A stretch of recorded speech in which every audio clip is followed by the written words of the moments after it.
I remember exhausted after a long day of work and then still having a long list of chores ahead of her and feeling the demands of her 9 children.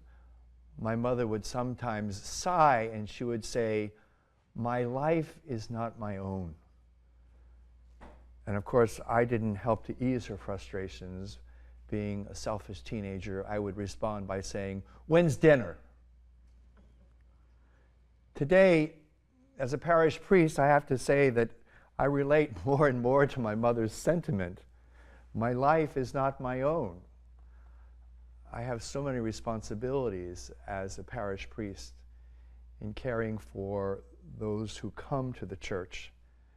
And yet I always think of St. Paul's words when he says, "No one lives for oneself, and no one dies for oneself.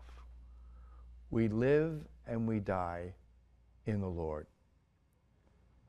Today in the Gospel, Jesus tells us 2 parables, one of the lost coin and the other of the lost sheep.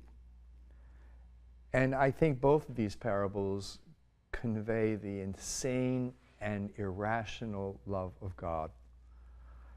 I mean, if you just took and made a simple risk analysis of whether it's profitable to go looking for one sheep when you still have 99, you realize that you're taking a great risk by leaving the 99, and you could lose some more just trying to find the one sheep. So it's better to simply take the loss and continue to care for the 99.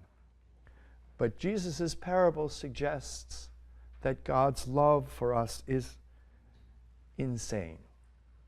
St. Alphonsus Liguori used to always say that God was tanto, he was crazy in love for us. God rejoices in going out and finding the one lost sheep. He never stops searching for us.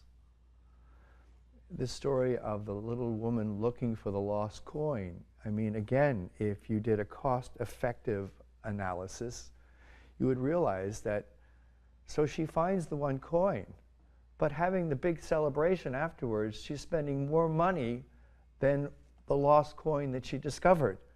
It isn't practical. But once again, when Jesus wants to make a point, he often tells 2 or even 3 parables.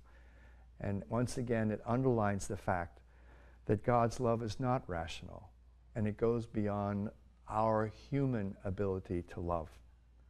And as Christians, we're called to be able to be just as irrational and foolish in the way we love one another.